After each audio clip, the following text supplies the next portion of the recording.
Papa Dudut. Ako nga pala si Jeannie ng Caloocan, 28 years old at lumaking independent noon pa man. Nakapagtapos ako ng pag-aaral dahil sa pagpupursige ko.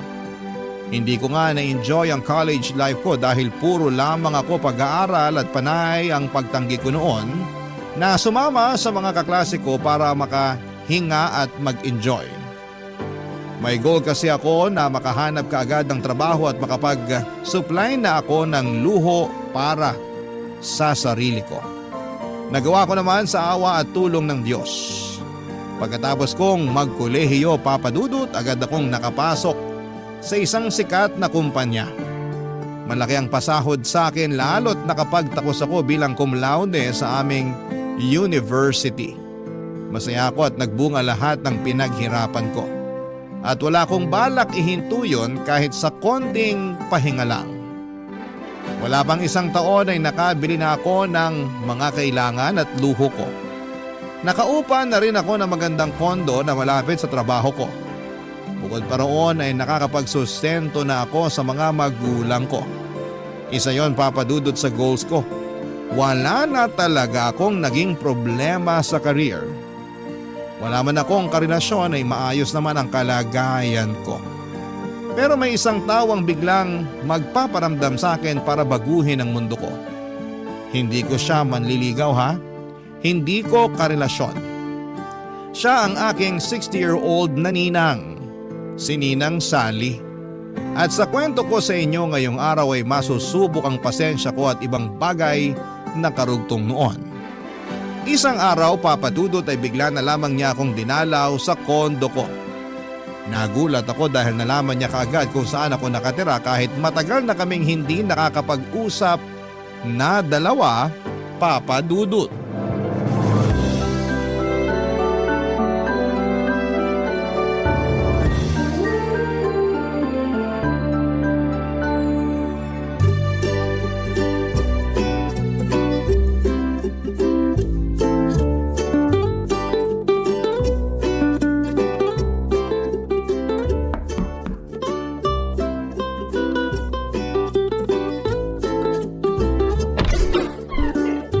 Sally! Jeannie! Akala ko na may nakalimutan mo na ako. Ano pong ginagawa niyo rito? Paano niyo nalaman kung saan ako nakatira? Papasukin mo muna ako bago ka mang intriga. Ay sige po, pasensya na Ninang. Nabigla lang kasi ako. Pasok na po kayo. Pwede bang maupo rito sa mamahalin mong sopa? Na makatikim naman ng lambot itong likuran ko. Sige lang Ninang, maupo na kayo. Ay nako! Tama nga ang iniisip ko. Malambot ang sopa mo. May gusto ba kayong inumin? Huwag ka na magabala sa maiinom ko. Napasobra na ako sa buko juice kanina dun sa jeep. Sapat pa naman itong nasa sikmura ko hanggang mamaya. Ay, napakalambot talaga nitong sopa. Ano nga ulit yung tanong mo, Jenny? Ang bilis ko lang kasing makalimot kapag masyado na akong komportable sa pagkakaupo eh. Paano nyo nalaman na nakatira ako rito? Nakapollow ako sa Facebook mo. In-add kita pero hindi mo naman in-accept. Pero mabuti na lang at nakapublic ang mga pinopost mo. Kaya nakita ko kung saan ka nakatira. Baka naman pwede mo na ako maging friend sa Facebook mo ngayon. Sige Ninang. Pag nagbukas ulit ako ng Facebook, i-accept na kita. Busy kasi kaya hindi ko maharap na asikasuhin ang Facebook account ko. Bakit nga po pala kayo nandito? Ay, wala naman. Naisip ko lang na dalawin ka. Matagal na kasi kitang hindi nakikita eh. Kumusta pala mga magulang mo? Ayos naman po. Umuwi na sila sa amin sa Bicol. Nagpapadala na lang ako sa kanila ng pang-allowance nila doon. Nakakaingit naman palang magulang mo. Kung alam ko lang ang benepisyo ng pagkakaroon ng anak, di sana nagpaanak na lang ako sa dati kong nobyo. Kayo na-enjoy nyo raw kasi ang pagkadalaga nyo, sabi ni nanay. At pagmamahal sa sarili ko. Hindi naman kasi ako nagsisisi na hindi ako nakapag-asawa. Kaya lang minsan, nakakaramdam din ako ng lungkot. Lalo na kapag nakakakita ako ng mga bata. Mahilig pa naman kayo sa mga bata, Ninang. Oo nga Ikaw nga itong paborito ko. Naalala mo ba nung bata ka pa lang? Lagi tayong magkasama. Ako pa lagi ang bumibili ng candy at ice cream na maibigan mo. Naaalala ko nga po. Aba, pati yung mga laruan na hindi kayang bilhin ng mga magulang mo. Oy, ako ang bumibili noon lagi para sa'yo. Pasalamat na nga lang talaga at nakakaluwag-luwag ako nung araw. Salamat po pala ron, Ninang. Ay, walang anuman yun. Para na nga kitang anak eh. Sa'yo ko binuhos yung mga sobrang biyaya ko. Hindi ko po yun makakalimutan. Naku, dapat lang. Kasi balang araw, baka maningil ako. Biro lang. Si Ninang Sally talaga, lagi na lang nagbibiro. Ay nako, malapit na pala ang Pasko. Pasensya ka na kung hindi na kita mabibigyan tulad ng dati ha. Wala nang pangregalo si Ninang eh. Retired na kayo sa pagbibigay ng aginaldo sa akin, Ninang. Hindi na ako bata. Itago nyo na lang yung pera nyo para magamit nyo sa ibang pangangailangan ninyo. Oo nga eh. Madalas na ako magtabi para sa maintenance ko. Eh sa awa ng Diyos, nakakaraos pa rin naman. Ay, oy siya, aalis na ako para maabutan ko pa yung pinapanood kong teleserye sa GMA. Oy, salamat sa pagpapapasok mo sa akin dito sa mamahalin mong kondo ha.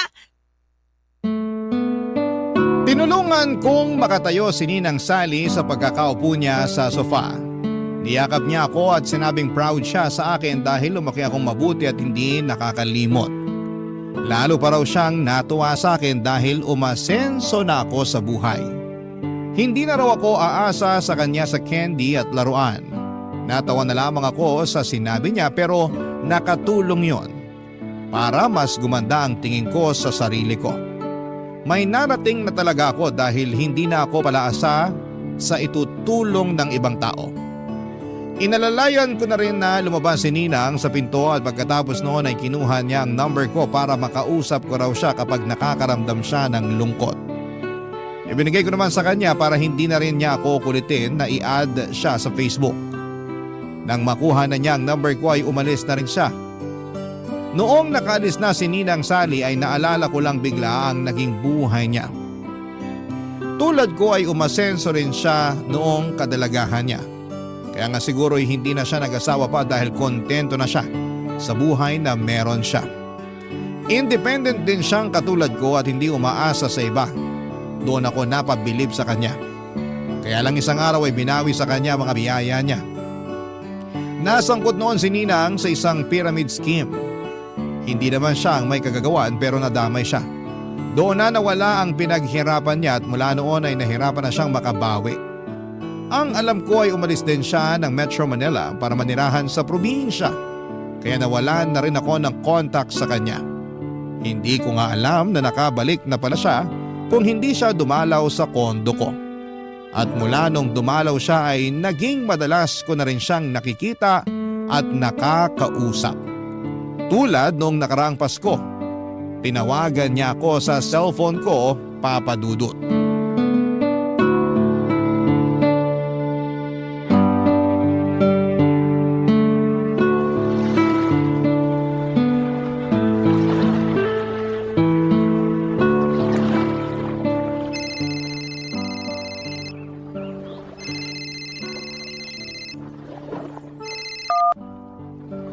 Hello?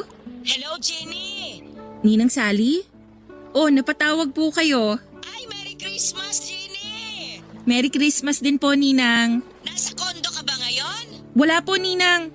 Andito ako ngayon sa beach. Nakabakasyon na kasi ako. Ay, nakakaingit naman! Padagat-dagat ka na lang! Ay, naku, kailan kaya ulit ako makakatapak sa dagat? Huwag na kayong malungkot, Ninang. Hayaan niyo sa susunod, isasama ko kayo. Maghanda na kayo ng swimsuit nyo. Aasahan ko yan, ha? Para naman makaamoy na ako ng alat sa hangin. Hindi puro polusyon dito sa Manila ang naamoy ko. Sa susunod, Ninang, promise. Asaan po ba kayo ngayon? Ay, nandito lang naman ako sa bahay. Ayaw niyo po bang lumabas para mamasyal? Maraming makikita ngayong Pasko sa mga mall o park. Naku, hindi na. Baka mamatay lang ako sa ingit sa mga tao ron. Bakit naman po? Alam mo namang wala akong pambili ng pamasko ko para sa sarili ko. Nakalaan talaga ang pensyon ko para sa maintenance at sa iba pang mga kailangan ko. Hindi kasali sa budget ang pamasko ko eh. Ah, ganun po ba? Eh di hindi kayo maghahanda para sa Pasko. Ay, hindi na. Itutulog ko na lang ito bago pa ako makaamoy ng spaghetti sa kapitbahay. Eh, sabi ko nga sa'yo, ayoko mamatay sa inggit. Papadalang ko na lang kayo, Ninang. Ako nang bahala sa pang Noche Buena nyo.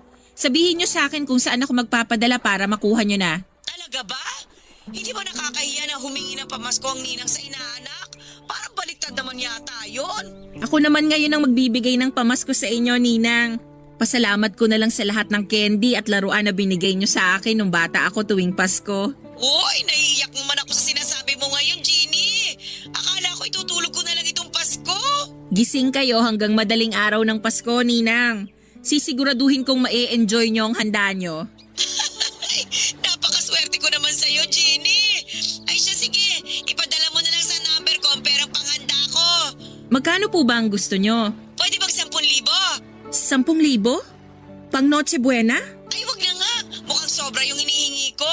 Ay siya, sige na. Mabuti pang itulog ko na lang itong inggit ko. Ang ibig ko pong sabihin, Ninang yung 10,000 ba?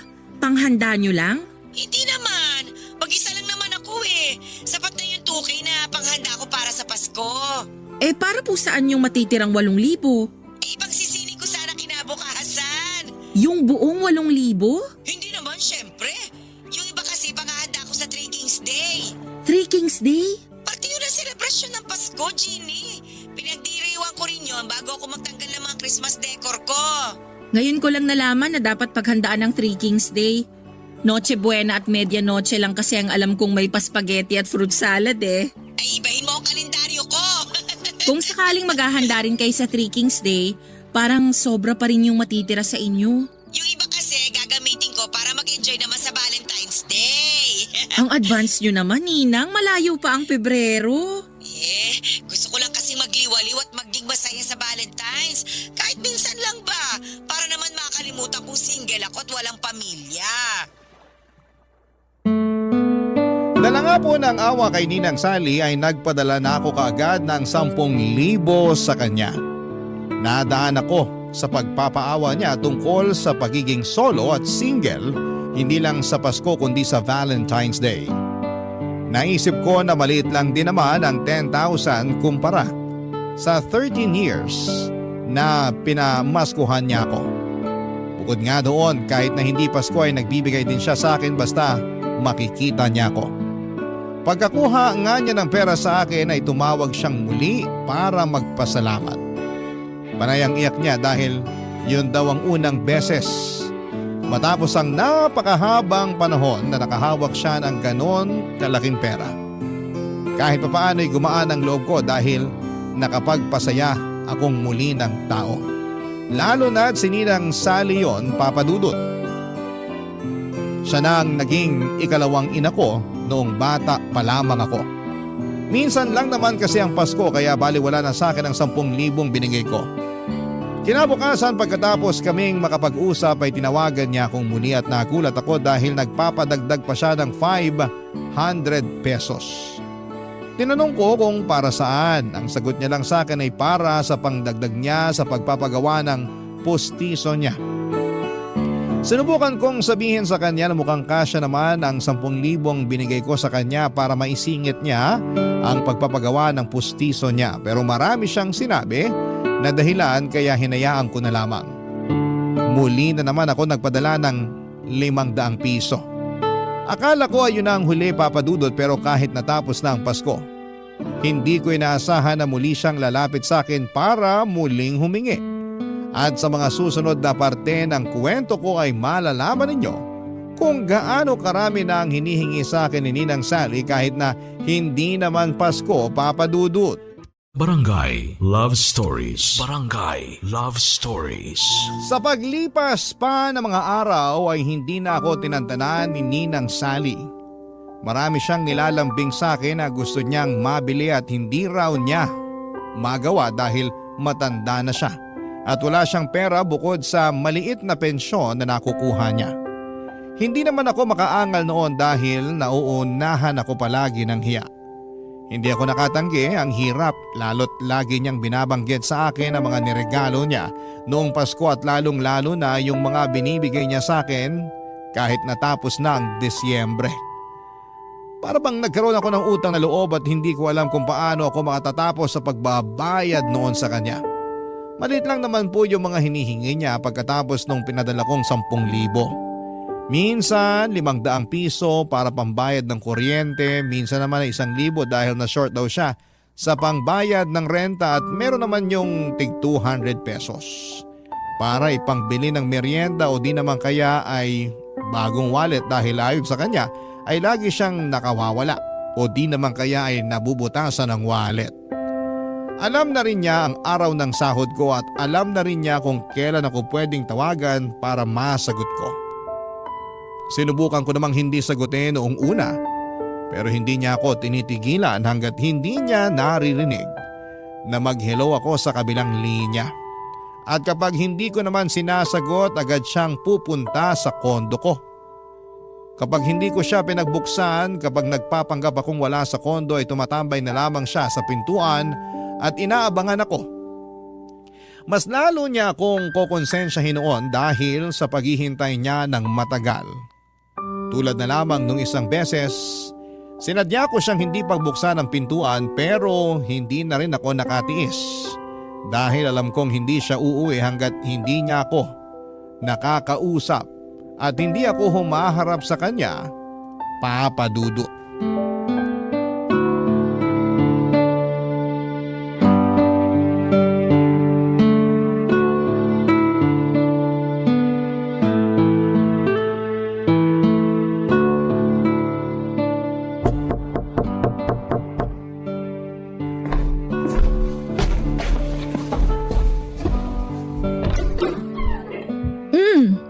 Ninang Sally, kanina pa ba kayo rito sa labas? Oo, nabilang ko na nga lahat ng ipis at butiki na dumaan pero hindi ka pa rin nagbubukas ng pinto. Nakatulog kasi ako ninang eh. Napagod kasi ako buong linggo kaya bumawi ako ng pahinga kanina. Sorry po. Para kasing sinadya mong hindi ako pagbuksan eh. Panay ang katok ko. Tingnan mo nga itong kamao ko oh. Namumula na. Baka bukas ay magpasana ito. Alam mo naman kaming mga may edad na. Sensitive na mga balat at buto. Oh, talo pang sanggol. Sana po hindi na lang kayo naghintay sa akin. Umuwi na lang sana kayo. 6 na oras na ako naghintay eh. Mag-sorry ka na lang para naman matapos na ito. Sorry po, Ninang. Pwede bang pumasok muna? Ipapahinga ko lang itong likuran ko na namanhid na sa kasasandal. Sige po, pasok kayo. Maupo na po muna kayo sa sala. Ipaghahanda ko lang kayo ng maiinom. O sige, mabuti pa nga. Ay, sa wakas, naginawahan din ang likuran ko. Ginny, kapag ayaw mo na ito sa pamo, ako na lang ang kukuha ha. Naku, matagal pa po bago ko pagsawaan yan. Kabibili ko lang yan last year. Makakabili ka pa rin naman ng bago. Ang laki kaya ng sahod mo. Hindi naman kasi ako mabilis manawa sa gamit. Pag alam kong pwede pang pakinabangan at wala pang sira, ginagamit ko pa rin. Ayaw mo lang yata talagang ibigay sa akin to sopa mo eh. Biro lang. Ginny, kahit malamig na lang na tubig ang ibigay mo sa akin. Tsaka kung pwede, buksan mo naman kahit sandali lang yung aircon mo para malamigan ako. Parang nakakapaso ang init sa labas ng kondo mo kanina eh. Nasa kwarto po kasi yung aircon ko. Pwede ko namang i-on na lang tong electric fan. Teka lang po, i-on ko lang. Okay na po ba yung hangin ng electric fan, Ninang? Number 2 lang tong pinihit ko. Gawin mo ng number 3. Tsaka kung pwede, orderan mo na rin ako ng panghapunan ko. Sabay na tayong kumain dito bago ako umuwi. Dito na kayo kakain? Ay oo, para may kasabay ka. Tsaka ayoko pang umuwi eh. Marami pa ako makakasabay sa bus. Mamaya na lang kapag humupa na yung dami ng tao. Gagabihin kayo niyan pag hindi pa kayo umalis ngayon, Ninang. Baka mahirapan kayong makasakay pag alanganin na yung oras ng alis nyo rito. O edi, i-book mo na lang ako ng masasakyan. Uso naman yun ngayon. Parang susumpungin din kasi itong rayuma ko eh. Ewan ko ba? Ngayon lang ulit yata ako susumpungin ng rayuma. Siguro dahil sa matagal kong pagkakaupo sa sahig dyan sa labas. Sige po. Ibubuk ko na lang kayo ng masasakyan pa uwi mamaya. At saka magpa-deliver ka na rin sana. Gutom na ang ninang mo. Ano po bang gusto nyo? Ay, gusto ko sana isang bucket ng fried chicken. Tapos isang order ng ginisang ampalaya para pambalansi sa manok ba? Sige po. Ay, naku, napakabait talaga nitong inaanak ko. Pagpalain ka ng Diyos. Salamat po, Ninang. Ginny, hindi ba talaga pwedeng makaabot yung lamig ng aircon sa kwarto mo dito sa sala? Baka naman pwede. Buksan mo lang siguro yung pinto ng kwarto mo para makalabas yung lamig dito sa sala. Ganon yung ginagawa ng ibang kakilala kong may aircon eh. Susubukan ko po. Meron pa po ba kayong gusto para maihanda ko na? Ay, wala naman na. Magpapahinga lang ako rito sa sala mo.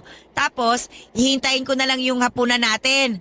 Uy, Jeannie, salamat ulit ha. Para na talaga kitang anak. Parang anak.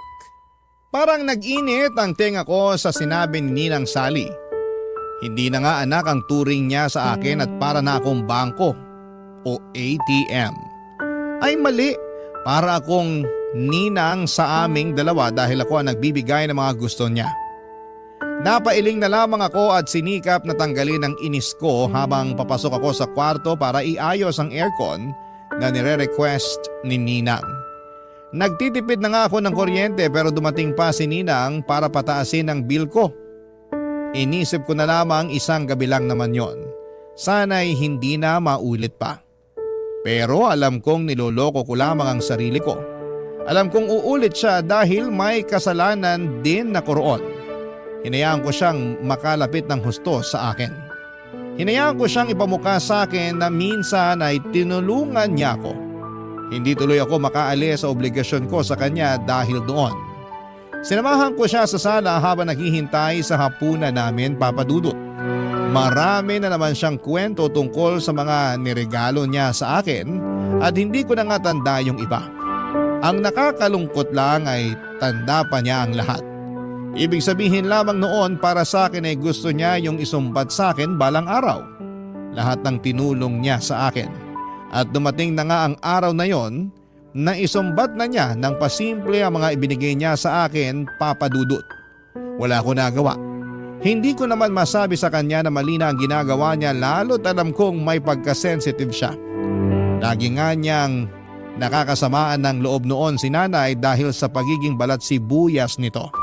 Nagkakaayos din naman sila pero napansin ko noon na habang lumalaki ako ay tipid na kung makipag-interact si nanay sa kanya.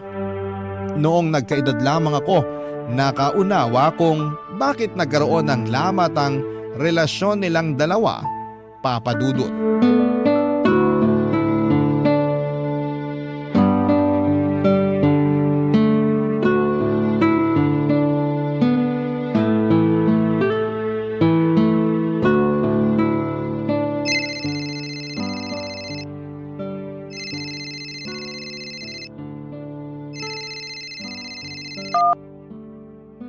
Hello, Ninang. Hello, Jeannie. Oy, mabuti naman at sinagot mo na ang tawag ko. Ay, nako. Sorry po, naka-silent kasi tong phone ko kaya hindi ko narinig na tumatawag pala kayo. Andito pa kasi ako sa office eh. Marami pa akong tinatapos. Ay, nandiyan ka pa pala. Mabuti na lang pala at hindi ako pumunta sa kondo mo. Kung hindi, sumakit na naman ang likod ko sa kakahintay sa'yo. May kailangan po ba kayo, Ninang? Ay, meron naman, syempre. Bakit pa ba ako nagtatanong? Oy, galit ka ba dahil may kailangan ulit ako? Ay, hindi po ah. Ayos lang naman sa akin kung may kailangan kayo. Napakabuti mo talaga, Jeannie. Sana talaga anak na lang kita. Ano po bang kailangan nyo, Ninang? Para makabalik na sana ako sa trabaho ko at makauwi na rin ako. Pwede ka bang magpa-deliver dito sa akin ng samgyupsal? 500 pesos po ang samgyupsal ngayon. Pero meron din atang 400 pesos. Tsagain nyo na lang mag-ikot-ikot dyan sa lugar nyo. Hindi ako kakain sa mismong samgyupsalan. Gusto ko sana magpa-deliver ka rito sa bahay ko ng lutuan. Yung butane ba? Tsaka may karne pang samgyupsal. Damihan mo ang lettuce at kimchi ha. Para pangbawas kasalanan sa mga karne na kakainin ko. Ninang, baka umabot ako ng mahigit 2,000 sa ganun. Lumabas na lang kayo para maghanap ng samgyupsalan. Papadalang ko na lang kayo ng 500 pesos. Naku, gustuhin ko man sanang lumabas. Pero inatake na ako na rayuma Malabo nang makalabas ako dito. Tapos gusto nyo pang kumain ng sandamakmak na karne? Nirarayuma na nga kayo. Hindi naman lumalala ang rayuma ko sa karne. Sa munggo ako nirarayuma. Kaya ayos lang naman ako. Anong oras ka ba magpapadeliver para may handa ko na yung mesa ko? Ninang, wala pa akong sahod eh. Yung natitira sa akin ipangtawid ko na lang para sa linggo na to. Naku, hindi naman ako naniniwala na wala kang pera. Eh di ba nga nung Sabado, nag-out of town kayo ng mga kaibigan mo, nakita ko kaya kayo sa Facebook. Team building namin yon, Ninang. Wala akong ibang ginastos doon. Kumpanya namin ang nagbayad para ron. Ay, ganun ba? Ay, napakaswerte naman talaga. Itanong mo nga doon sa boss mo kung pwede kang magdagdag ng isasama kahit na hindi empleyado. Isama mo naman ako sa susunod kahit tagabantay lang ng mga gamit mo. Ninang, team building po yun.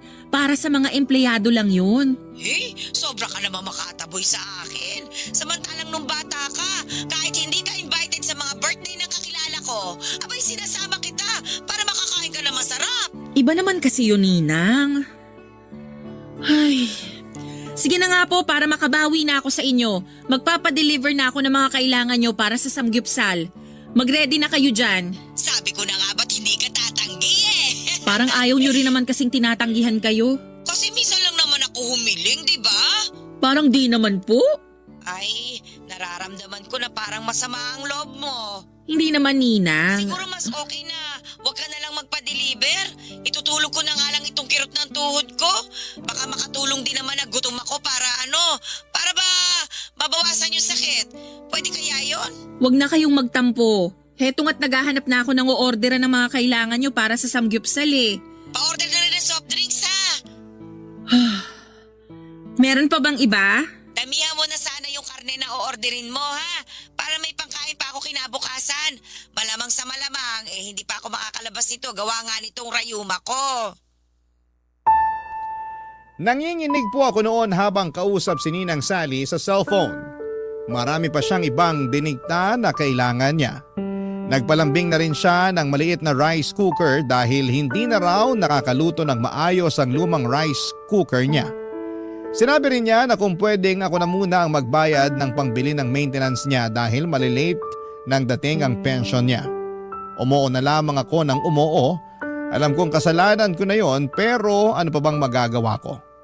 Puro panggigil trip ang ginagawa ni Ninang sa akin. Ayaw ko nang may nakakatampuhan ako at alam kong issue ko yon. May pagka people pleaser din kasi ako. At siguro'y napansin yon ni Ninang kaya nag-take advantage siya sa kahinaan kong yon. Isang bagay na nagpababa ng tingin ko sa kanya. Parang nawala lahat ng respeto ko sa kanya na naipon noong bata pa lamang ako. Dati lagi siyang laman ng mga sinusulat ko noong bata pa lamang ako sa tuwing may assignment kung sino ang isang taong hinahangaan ko bukod sa mga magulang ko. Si Ninang Sally lagi ang bida roon. Alam niya yon lahat kaya nga mas napalapit siya sa akin. Wala akong ibang nakitang masama sa kanya noon. Maliban nung tumanda na ako at nakita kung paano niya ako inaabuso lalo na pagdating sa pera. Parang gusto ko tuloy balikan ang nakaraan.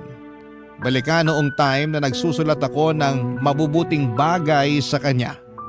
Parang gusto kong burahin lahat ng yon at baguhin sa nakikita kong ugali niya sa kasalukuyan.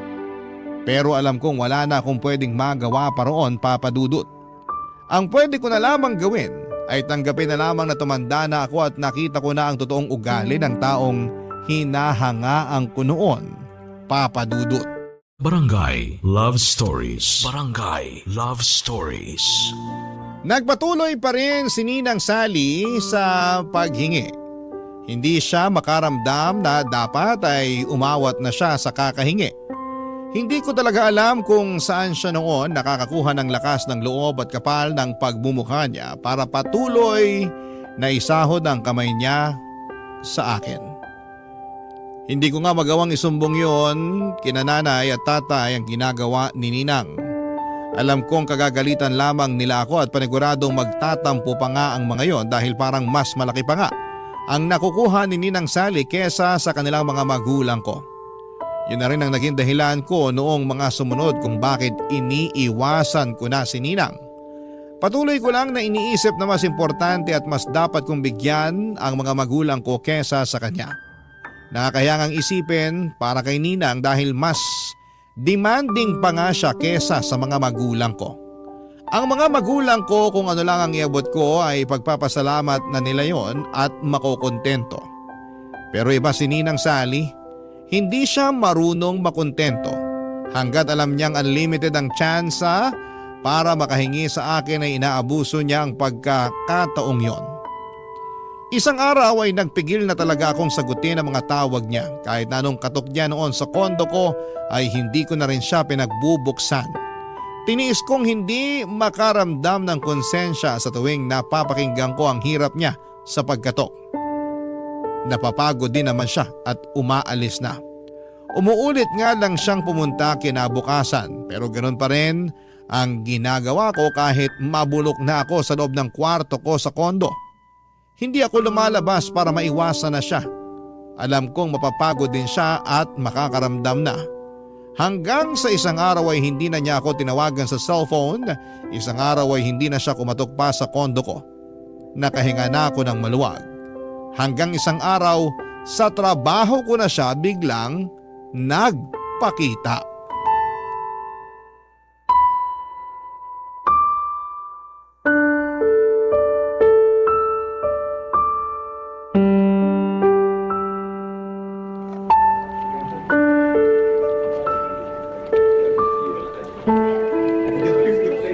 Ninang Sally, anong ginagawa niyo rito sa opisina ko? Ay, pinapasok ako ng guard ninyo.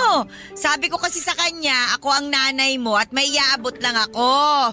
Bakit naman po kailangan magsinungaling kayo sa guard? Mapapahamak ako sa ginagawa niyong yan eh. Eh kasi naman, hindi na kita makausap eh.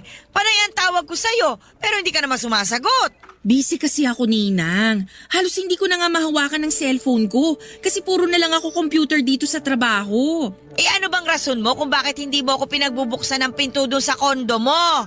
Lagi akong wala sa kondo kasi madalas naka-OT ako rito sa office. Sinungaling! Hindi po ako sinungaling. Akala mo ba hindi kita naririnig sa loob ng kondo mo? Matanda na ako at malabo ang mga mata. Pero klaro pa rin ang pandinig ko. Ilang beses kaya kitang narinig doon sa kondo mo na palakad-lakad. Ninang, baka naman yung mga daga ang naririnig nyo na palakad-lakad sa kondo ko. Ay nako, wag mo nang lusutan. Napapahiya ka lang eh. Alam ko namang iniiwasan mo na ako. Kaya ba kinumpronta nyo na lang ako dito sa trabaho ko? Eh parang ganun na nga. Pero mas gusto ko makita ang pinagtatrabahuhan mo. Aba, tama nga ako. Asensado ka na. Maganda itong opisina mo oh. Mukhang mayayaman ang mga empleyado rito. Tama nga talaga ako. Malaki nga ang sahod mo. Hindi naman ata tama na pag-usapan ng sahod ko, Ninang. Tama ka. Mali nga ako ron. Ay, pasensya ka na kung dumiretso ako rito ha. Nalulungkot lang kasi ako sa bahay eh. Ang hirap mag-isa sa buhay. Kung gusto nyo po, pwede kong tawagan si nanay para makapag-usap kayo. Magkwentuhan kayong dalawa. Alam ko gusto ka rin niyang makausap ulit. Ay, wag na. Wag mo na rin babanggitin sa nanay mo na inaabutan mo ako, ha? Baka magselos yun at pagbawalan ka ng bigyan ako. Sige po. Salamat, ha? Sa atin na lang sana itong pagbibigay mo sa akin ng pera. Para naman hindi ako magmukhang masamang ninang sa ibang tao. Alam mo naman yung ibang tao, ang hilig-hilig magkukomento sa buhay ng iba. Kaya iniiwasan ko yung mga ganong klase ng tao eh. Mas mabuti pang mag-isa na lang ako kesa makisalamuha sa kanila. Wala po akong pagsasabihan pero please, Ninang. Baka naman pwedeng umuwi na kayo. Pag naabutan kayo rito ng boss ko, baka mapagalitan pa ako. Saglit na lang, pwede ba? Gusto ko lang namang pagmasdan itong opisina ninyo eh. Bigla ko kasing naalala nung nagtatrabaho pa ako sa dating opisina ko. Proud na proud ako sa trabaho kong yon. Malaki ang pasahod. Tapos, naililibre ko pa ang mga mahal ko sa buhay. Oh, lalo na ikaw. Diba nga? Halos ikaw ang nakinabang sa mga sinasahod ko. Kayo ng nanay mo. At habang buhay akong magpapasalamat doon, Ninang. Kaya lang... Hindi habang buhay, nasa ibabaw ka talaga, ano? Kaya ikaw, Jenny, ingatan mo itong trabaho mo, ha? At saka, huwag kang gagaya sa akin na nagpauto sa mga scammer. Huwag ka masyado magtitiwala. Baka isang araw, mawala sa'yo ang lahat. Ay, nalulungkot naman ako sa nangyari, no? Kung naging maingat lang sana talaga ako. Huwag nyo na lang pong laging balikan ng nakaraan para hindi kayo malungkot ngayon. Tapos na yun. Tingnan mo nga ako ngayon, oh, Jenny. Sana ko nakabawi. Walang-wala ako. Para akong inaanak na umaasa lang sa aginaldo ng ninang tuwing Pasko. Ay, nako. Alam ko, nasasagad ko na rin ang pasensya mo sa paghingi-hingi ko ng pera sa'yo. Kaya hindi naman kita masisisi kung iniiwasan mo na ako. Kaya lang, Jenny, wala na kasi akong ibang malalapitan at mapagkakatiwalaan kundi ikaw lang. Kaya sana naman, matulungan mo rin ako. Tulad ng pagtulong ko sa'yo nung bata ka pa lang.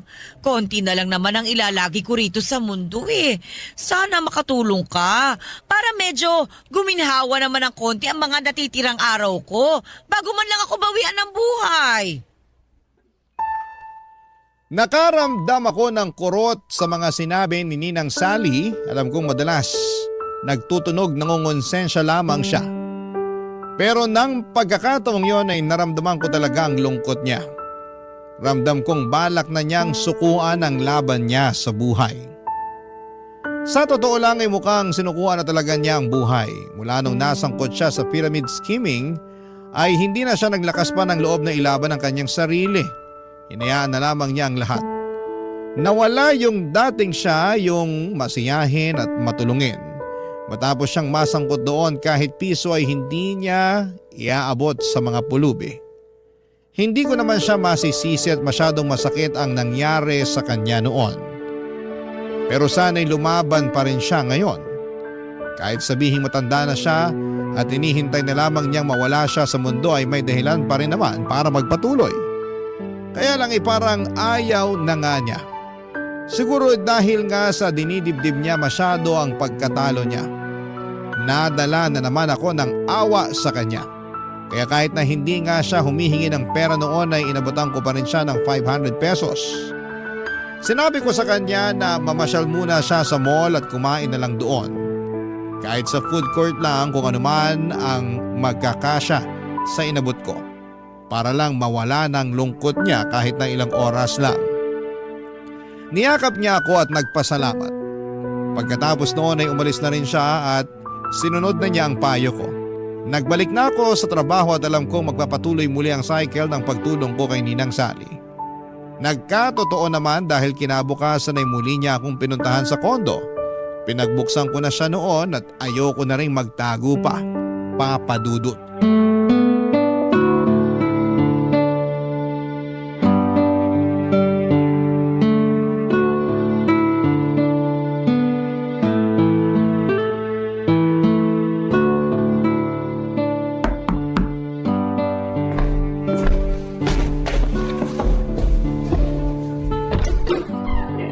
Wow!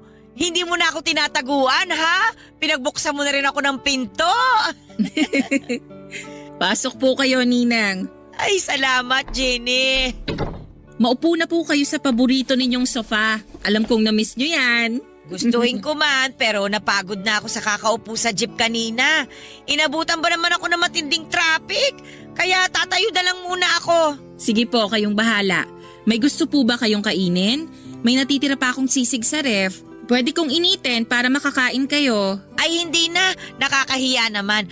At saka, saglit lang naman ako rito. May kailangan lang talaga ako. Ano po ba yon? Ano kasi, gusto kong manirahan sa Thailand. Thailand? Andun kasi yung dati kong katrabaho. Sinabi niya na tumira na lang daw ako doon kasama niya. Hindi rin kasi siya nakapag-asawa. Nalulungkot na nga raw siya dahil mag-isa lang siya ron. Samahan ko na raw.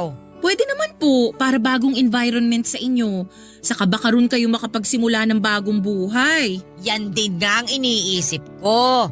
Hindi na ako makakapagsimula ng bagong buhay dito sa Pilipinas. Malabo na.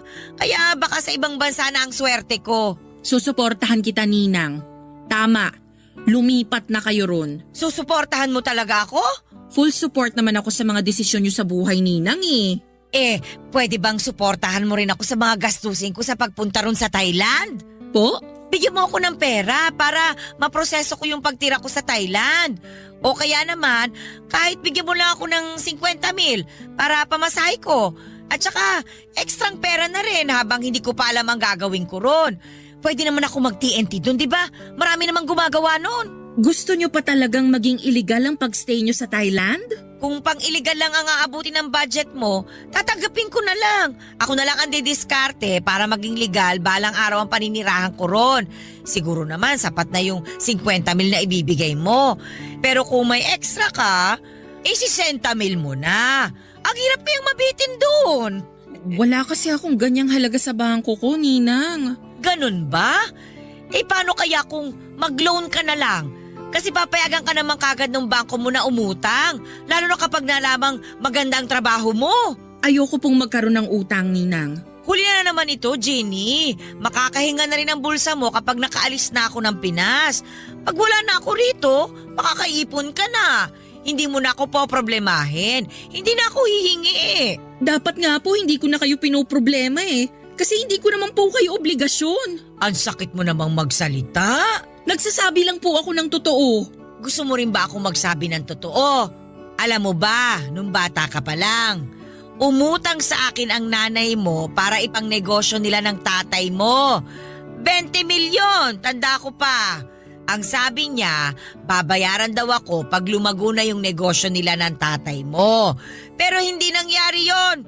Mabilis lang silang nalugi. Kaya hindi na nila ako nabayaran hanggang ngayon. Kaya nga ilang na ilang ang nanay mo sa akin eh.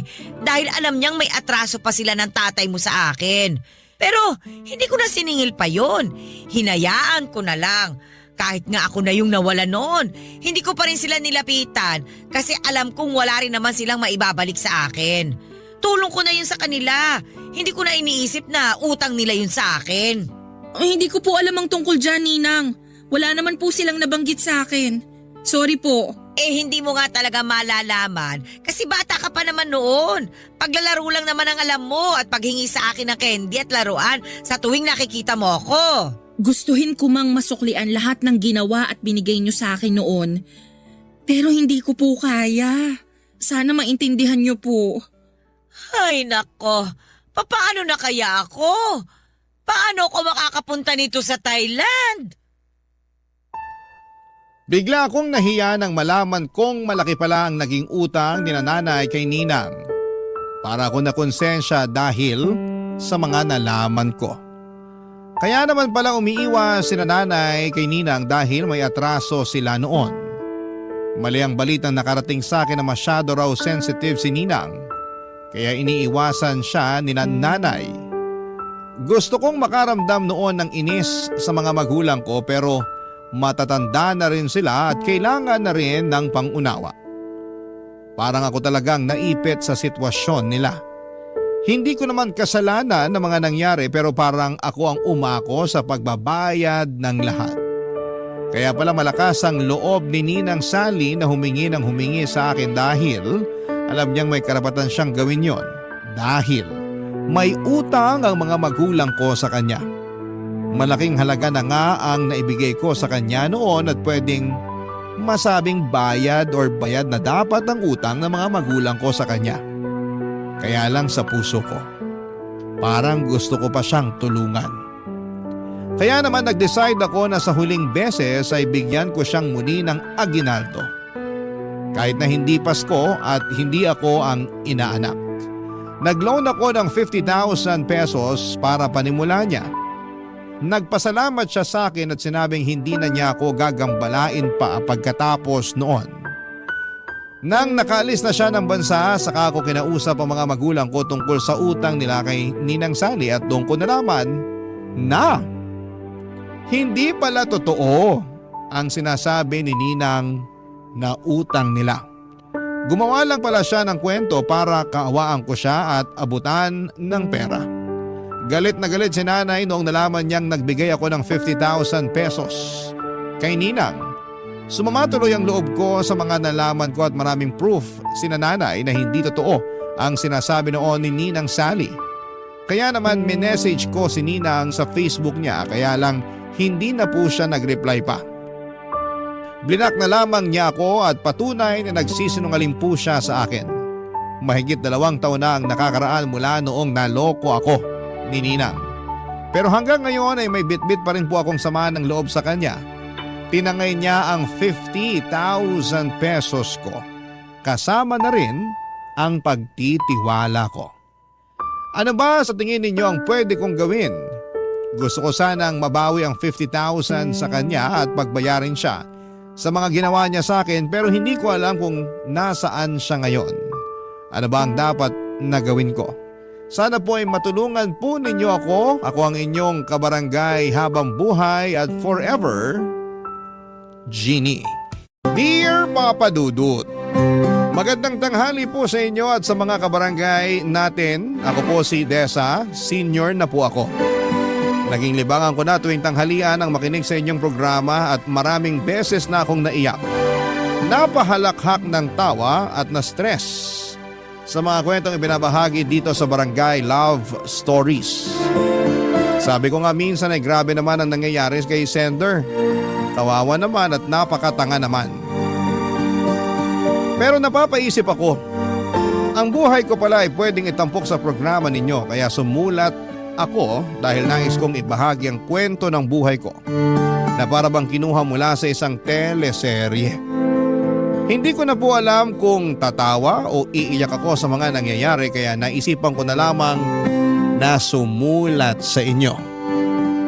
Matagal na panahon na ang nakalipas nang makilala ko si Stephen, isang AFAM na taga-Amerika. Nakita ko sa internet na ang ibig sabihin pala ng AFAM ay a foreigner around Manila. Pero ginagamit na rin siya ngayon na pantawag sa foreigner kahit wala ka sa Maynila. Dati simpleng foreigner o kaya ay kanulang ang tawag. Nagkakilala kami ni Stephen sa isang beach resort kung saan ako nagtatrabaho bilang tagalinis ng kwarto. Sa unang tingin pa lamang ay alam ko nang may kakaiba sa kanya. Hindi lang dahil sa kulay ng kanyang balat o banyagang accent, kundi dahil sa napaka-gentle niyang paraan ng pakikitungo sa akin. Hindi nga nagtagal ay naging kami at ramdam ko ang kanyang pagmamahal. Papadudot at inakala kong siya na ang sagot sa lahat ng pangarap ko. Pero sabi nga nila ay hindi lahat ng maganda ay nagtatagal. Dumating ang araw na kinailangan niyang bumalik sa Amerika. Nangako siyang babalik pero habang tumatagal ang paghihintay ay unti-unti kong nararamdaman ang lamat sa aming relasyon. Sa umpisa ay regular pa ang pagpapadala niya ng sulat. Pero kalaunan ay bigla na lamang itong nawala, Papadudot.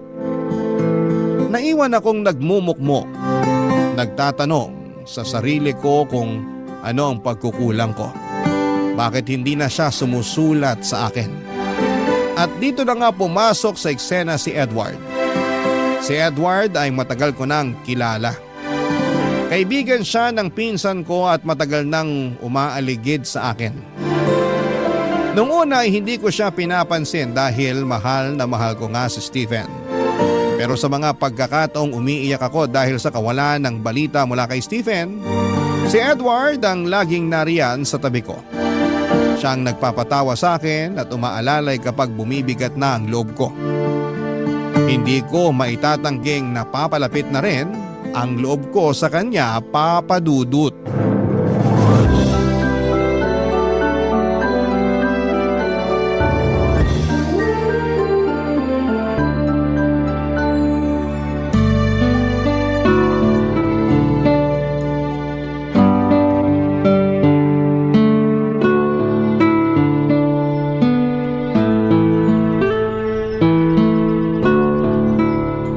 Desa, parang kanina ka pa nakatulala dyan ah. Bagong taon na pero ganyan ang mukha mo. May problema ka ba? Okay ka lang ba? Halata ba talaga may problema ako, Edward? Heto, hindi ako sinungaling ha. Pero halatang maganda ka pa rin. Bolero ka talaga, Edward. Totoo naman na maganda ka. Kaya nga gusto kita eh. Pero teka ha, hindi lang dahil sa maganda ka, kundi dahil mabait ka. Ewan ko sa'yo. Ito talaga, totoo ang sinasabi ko, Desa. Ayaw mong maniwala sa akin? Siguro kung yung foreigner mo ang nagsabi sa'yo ng maganda ka at mabait, tsak na naglulupasay ka na sa kilig dyan, hindi ba? Siyempre naman, iba kasi kapag yung Prince Charming mo nagsabi nun. Aray naman, ibang klase ka talaga. Kung Prince Charming siya, ano ako sa'yo? Naku, baka may masabi akong hindi maganda. Tingin ko, nabulag ka na talaga ng foreigner na yun. Love is blind nga, kaya ganun. Wow! Ibang klase rin to. Hindi ba halos 2 taon ka nang di sinusulatan nun? Edward, baka saan na naman mapunta tong usapan na to? Nag-aalala lang naman ako sa'yo, Desa. Sulat ka ng sulat. Wala ka nang natatanggap na sagot galing sa kanya, di ba? Ang hirap kaya nun. Siya tong mayaman at hindi pinoproblema ang pagbayad sa pagpapadala ng sulat. Siguro, may iba na yun. Binura ka na sa buhay ng mokong na yun. Tigilan mo nga yan kasi hindi totoo yan. Mahal ako ni Stephen. Payong nagmamalasakit lang ha. Kung talagang mahal ka nun, binabalikan ka na at sinasagot ang sulat mo. Parang ganyan naman lahat ng mga kano. Tingin ko talaga hindi ka nababalikan nun. Marami na ako naririnig sa mga tulad nila. Matapos makuha ang gusto sa babae, ayun, kumaripas na. Hindi na binabalikan ang babae nila. Bawiin mo sinasabi mo, Edward. Hindi ganun si Stephen. Bawiin mo! Pasensya ka na, Desa. Hindi ko pwedeng bawiin yun kasi totoo yun. Kaya gumising ka na. Iniwan ka na ng foreigner mo. Hindi ka nababalikan nun. Hindi. Hindi. Araw-araw ka na lang ganyan. Hindi siya dapat iniiyakan. Tama na nga, Edward. Nandito naman ako. Gusto kita. Hindi ko gagawin yung ginawa sa'yo ng lalaki na yun. Hindi. Mahal ko si Stephen. Pwede ba? Hindi kita gusto. Ako lang ang lalaking nagmamalasakit sa'yo. Ako ang nandito sa'yo ngayon, oh. Bigyan mo naman ako ng pagkakataon na mahalin kita. Edward, ilang beses ko bang sasabihin sa'yo na babalikan ako ni Stephen? Kung talagang babalikan ka at mahal ka nun, bakit hanggang ngayon wala pa rin? Huwag ka nang umasa dun. Nasa kabilang mundo yun. Hindi ka nakakasiguro kung talagang mahal ka nun kasi hindi mo nga siya nakikita. Basta, babalik siya para sa akin. Babalikan niya ako. Ilang beses mo na rin yung sinasabi, pero wala. Alam mo, wala kang pake. Umalis ka na nga. Huwag mo akong lalong binubwisit. Hindi naman kita binibwisit. Kung pera lang ang gusto mo sa kanya para maiahon kayo sa kahirapan, kaya ko yun. Ano? Nagsisimula na ako ng sarili kong negosyo. Kita mo naman, lumalaki na to. Kumikita. Grabe ka. Tingin mo ba sa akin mukhang pera? Nabibili? Hindi sa ganun. Pero aminin natin, kailangan natin ng pera. Ng buhay na masagana. Ayaw ko rin mag-asawa kung hindi ko kayang buhayin ng pamilya ko. Kaya nga ngayon nandito ako sa'yo at sinasabi ko to kasi handa na ako.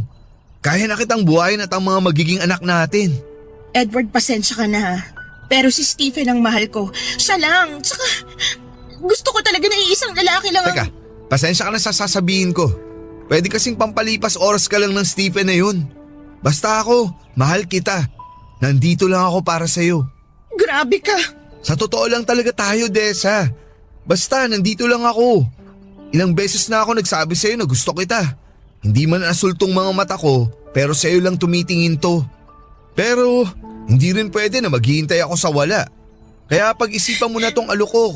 Kasi totoong mahal kita, Desa. Huwag ka nang umiyak. Sige, hindi na kita iistorbohin. Aalis na ako. Simpleng babae lang po ako noon, Papa Dudut. Tahimik po ako at walang ibang pangarap kundi ang makahanap ng taong magmamahal sa akin ng totoo. Buong akala ko talaga na si Stephen na yon, pero dahil sa tagal na hindi siya nagparamdam, ay parang sinasabi nito sa akin na pinapaniwala niya lamang ako na mahal niya ako. At tama si Edward sa mga sinabi nito na ginagamit niya lamang ako at nang nakuhan nito ang gusto'y hindi na nagparamdam pa. Nang dumating si Edward sa buhay ko ay isang lalaking hindi ko akalaing mamahalin ako at walang judgment na hindi na ako virgin. Grabe kasi ang prejudice ng mga tao noon, pero si Edward ay tanggap niya ang nakaraan ko. Naging sandigan ko si Edward nang iniwan ako ni Stephen. Akala ko ay si Stephen na ang lahat para sa akin, Papa Dudut. Pero mali pala ako. Iniwan niya ako sa ere at hindi na binalikan pa. Sa mga panahong yun si Edward ang nagparamdam sa akin ng halaga. Sa kabila ng lahat ng sugat sa puso ko, pinilit ni Edward na buuin ang pagkatao kong nagkalamat dahil sa nakaraan. Dahil sa pagmamahal ni Edward, natutunan kong muling buksan ang puso ko, Papa Dudut. Sinagot ko siya at hindi nagtagal ay nagpakasal kami. Akala ko sa wakas, eto na ang simula ng masayang pamilyang bubuuin namin. Ngunit sa hindi inaasahang pagkakataon ay bumalik si Stephen sa buhay ko. Nagulat ako, Papa Dudut, nang makita siyang muli. Nakipagkita siya sa akin kahit masakit ay kinausap ko siya. Gusto kong malaman kung bakit siya bumalik at ano ba ang hinahanap niya matapos ang lahat ng ginawa niya. Sinabi niya sa akin na mahal niya ako at wala siyang natatanggap na sulat na galing sa akin. Pareho kaming nagtataka at baka nawala ang mga sulat naming dalawa. Hindi ko alam kung papaano pero nadala ko sa init ng muling pagkikita namin, Papa Dudut. May nangyari sa amin. Isang bagay na hindi ko po inaasahan. Pagkatapos noon ay sinabi ko na kay Stephen na hindi na kami pwedeng magkita at makipag-communicate pa kasi may asawa na akong tao. At ang nangyari sa amin sa kama ay isang pagkakamali lamang. Sumang-ayon siya at hindi na nga kami nagkita matapos ang tagpong yon pero nabuntis ako, Papa Dudut. Walang araw na hindi ko ipinagdarasal sa langit na sana anak lang namin ni Edward ang dinadala ko sa aking sinapupunan. Na hindi nagbunga yung nangyari sa amin ni Stephen pero laking gulat ko na asul ang mata ng anak ko. Parang Snow White sa balat. At ang nga ito ni Stephen at hindi ko maitatago ang kataksilan na ginawa ko kay Edward, Papa Dudut.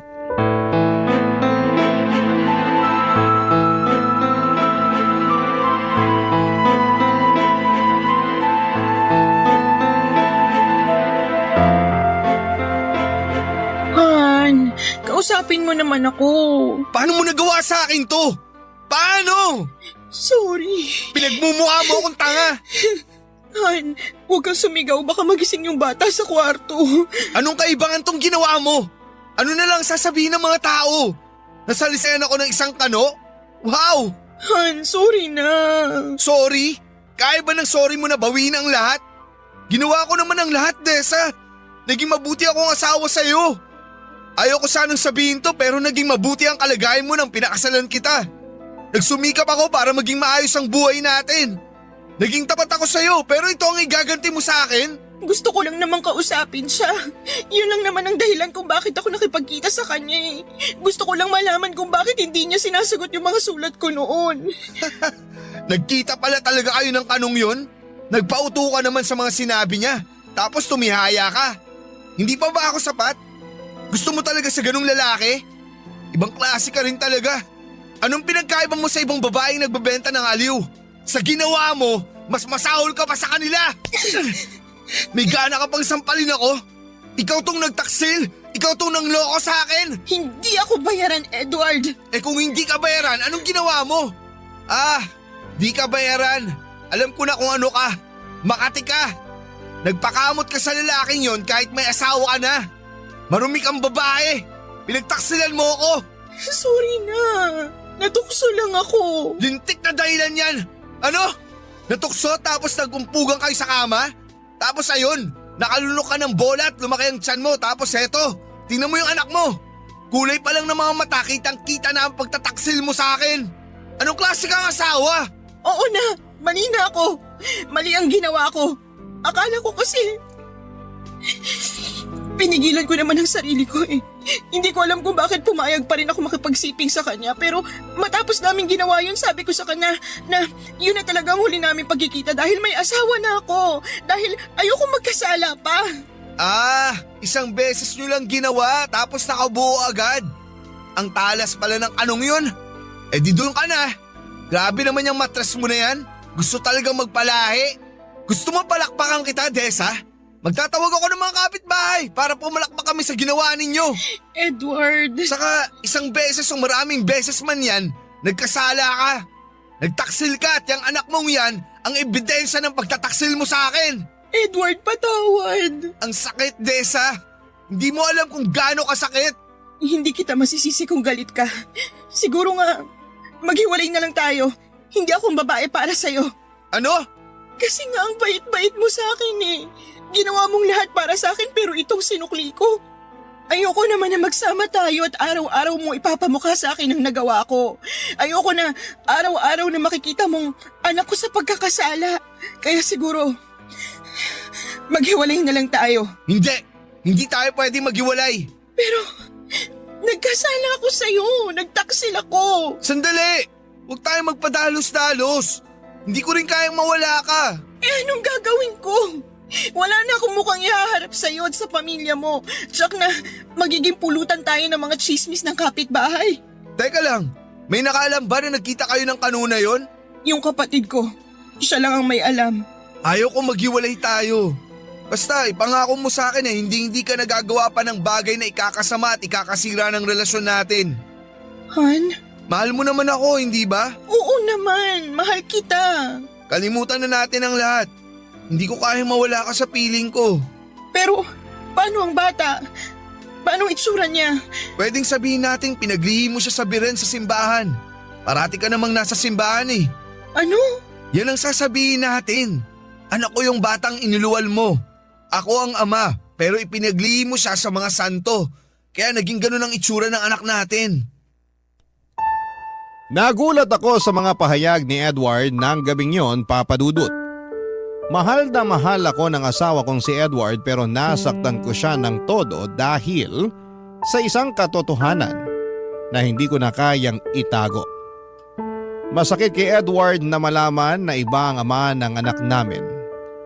Ramdam na ramdam ko ang sakit at pighati niya sa tuwing tinitingnan niya ang aming anak.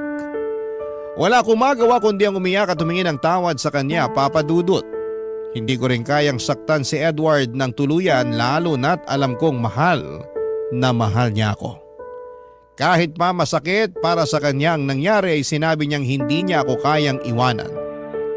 Matapos nga ang pag-uusap na yon ay hindi na niya ako sinumbatan pa. Hindi niya ako tinulak palayo. Pero alam kong bawat araw na kasama niya ako ay isang mabigat na laban yon para sa kanya. Sa kabila ng lahat ay naaawa ako kay Edward. Alam kong hindi niya deserve ang ginawa kong pagtataksil. Kaya naging mabuting asawa ko sa kanya at kinalimutan ko na ng tuluyan na may isang Stephen akong minahal. At para sa aming dalawa ni Edward, ang anak ko ay galing sa dugot laman namin ni Edward. At pinaglihi ko lamang ang bata sa mga birhen na nakikita ko sa simbahan.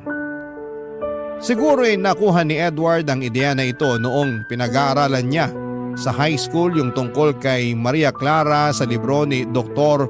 Jose Rizal. Ibang klase ang pagmamahal ni Edward.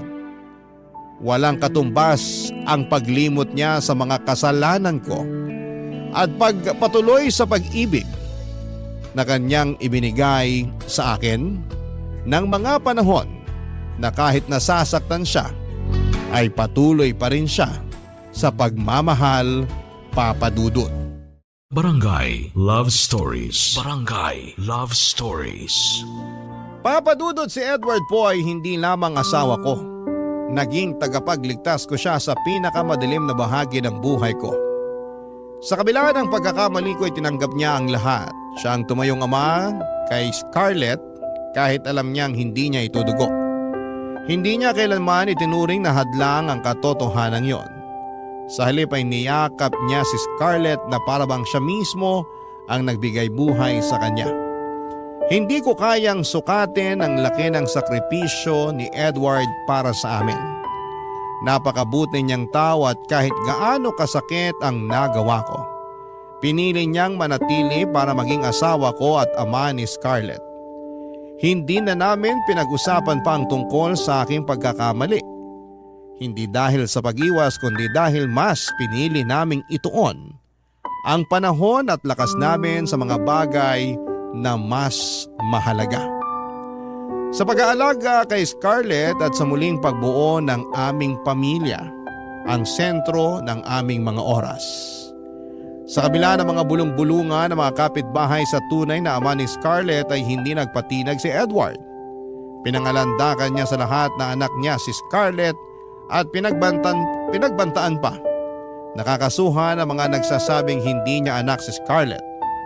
Matapos ang ilang taon ay nagkaanak din kami ni Edward. Nakita kong masaya siya at pantay ang tingin niya sa mga anak ko. Kaya naman sa aspetong yun ay sobrang nagpapasalamat ako kay Edward. Pero habang lumalaki si Scarlett at nagkakaisip, ay hindi maiwasan na magtanong ito sa kanyang itsura. At gaya nga ng sinabi ni Edward ay pinaniwala namin ang bata na pinaglihi ko siya sa birhen at kami naman ni Edward ay hindi na namin pa napag-usapan ang tungkol sa pangangaliwa ko noon at ang tungkol kay Stephen, Papa Dudut.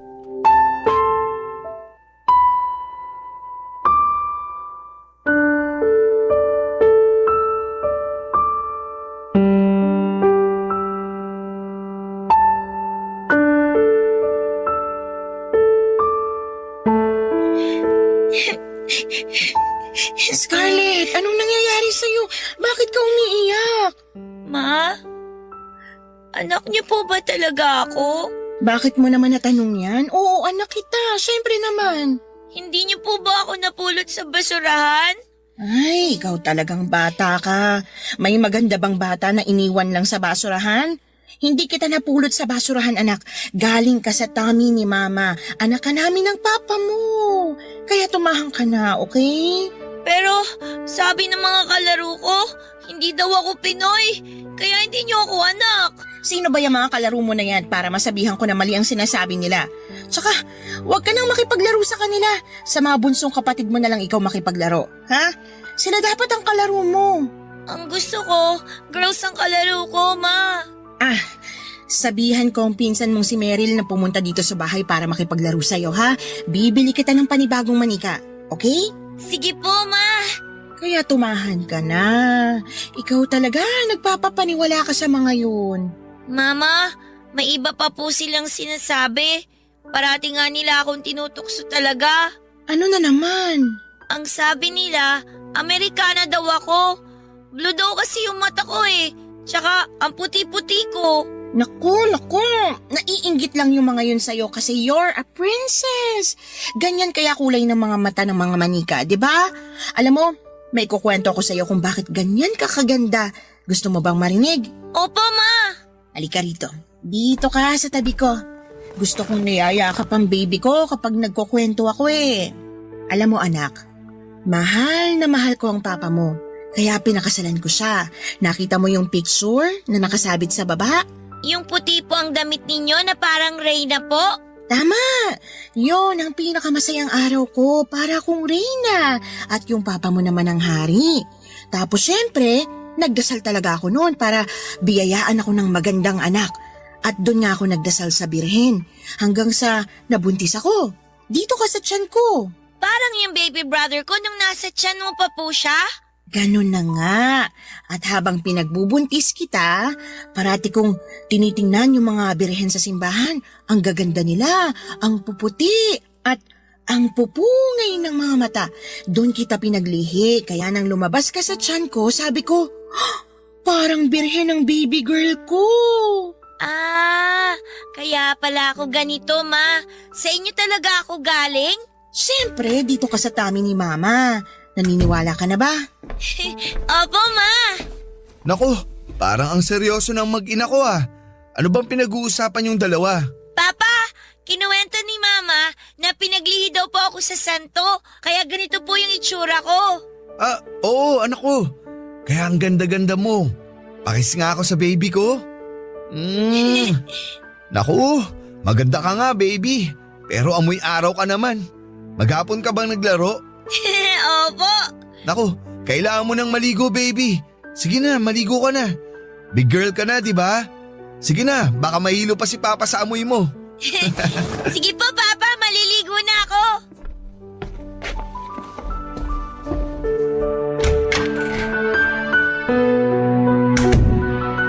Han, natatakot talaga ako na kung lalaki na si Scarlett, hindi na siya maniniwala sa kwento natin. Han, pwede bang wag ka na mag-isip ng ganyan? Nandito ako. Sasabihin ko sa kanya na ako talaga ang ama niya at pinaglihi mo nga siya sa santo. Tapos ang kwento. Oh, bakit ka naman umiiyak? Salamat sa pagmamahal, Edward. Salamat sa lahat. Ako dapat ang magpasalamat dahil minahal mo rin ako at hinayaan mo akong maging ama sa anak mo. Mahal kita, Han. Mahal na mahal din kita, Han. Mula sa araw na isinilang ko si Scarlett ay nangako ako na ibibigay ko ang lahat para sa kanya. Pagmamahal, proteksyon at isang magandang kinabukasan. Walang pag-aalinlangan na ibinigay din yon ni Edward sa kanya kahit alam nitong hindi niya kadugo si Scarlett. Simula pa noong maliit si Scarlett, si Edward na ang tumayong ama niya. Ginawa niyang lahat para mahalin at alagaan si Scarlett na parang tunay niyang anak. Lumaki si Scarlett na hindi nalaman ang katotohanan. Papadudot sa bawat gabi na iniisip ko kung aaminin ko ang totoo sa kanya ay umiiyak ako. Mahal na mahal ko ang anak ko at hindi ko kayang masaktan siya. Pero alam kong kailangang mangibabaw ang katotohanan. Kaya nung naging 18 years old na siya ay naisip ko na hindi ko na kayang itago pa ang lahat. Dumating na ang araw na kinakatakutan ko. Ang araw na kailangang sabihin ko sa kanya ang lahat-lahat. Sa loob ng 18 years, binabangungot ako sa bawat gabi. Iniisip ko kung paano niya tatanggapin ang katotohanan. At eto na nga ang bangungot na yon, Papa Dudut. Nakita ko ang galit sa mukha ng anak ko noong hinarap niya ako para sa katotohanan. Parang gusto ko na lamang na lamunin ako ng lupa dahil nadudurog ang puso ko habang nakikita ko ang sakit sa mga mata niya. Pero naisipan ko rin na mas mabuti ng pakawala ng kasinungalingang matagal kong tinatago. Alam kong sa dulo ay kailangang maging buo ang pagkakakilala niya sa kanyang sarili. Karapatan niya yon kaya hinarap ko si Scarlett ng buong tapang. Kahit nanginginig ang boses ko at sinabi ko sa kanya na siya ang isa sa mga pinakamahalagang tao sa buhay ko. At lahat ng ginawa ko ay para sa kanya, Papa Dudut. Niyakap ko siya kahit ramdam kong lumayo ang loob niya sa akin ng mga oras na yon.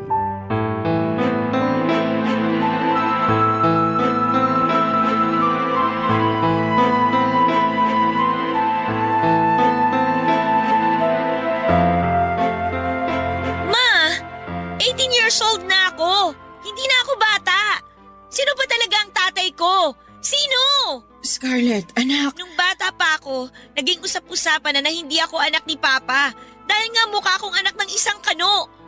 Maraming beses kitang tinanong at maraming beses mo rin akong sinagot na pinaglihim mo lang ako sa santo. Ma, hindi ba kayo kinikilabutan sa ginagawa niyong pagsisinungaling? Sabihin niyo sa akin ang totoo. Amerikano nga bang tatay ko, Ma? Scarlett, ang mahalaga, mahal ka namin ng Papa Edward mo. Ibig sabihin, totoo nga. Anak, Ma, 18 years niyo ako niloloko. kailangan ko kasing… Anong kasinungalingan pa ang sasabihin mo, Ma? Gusto ko lang marinig mula sana sa inyo yung totoo eh. Pero hanggang ngayon, ayaw niyo pa rin sabihin. Umami na si Tia Magda. May kasintahan ka daw na isang Amerikano. At yun yung nakabuntis sa'yo. Siya yung ama ko.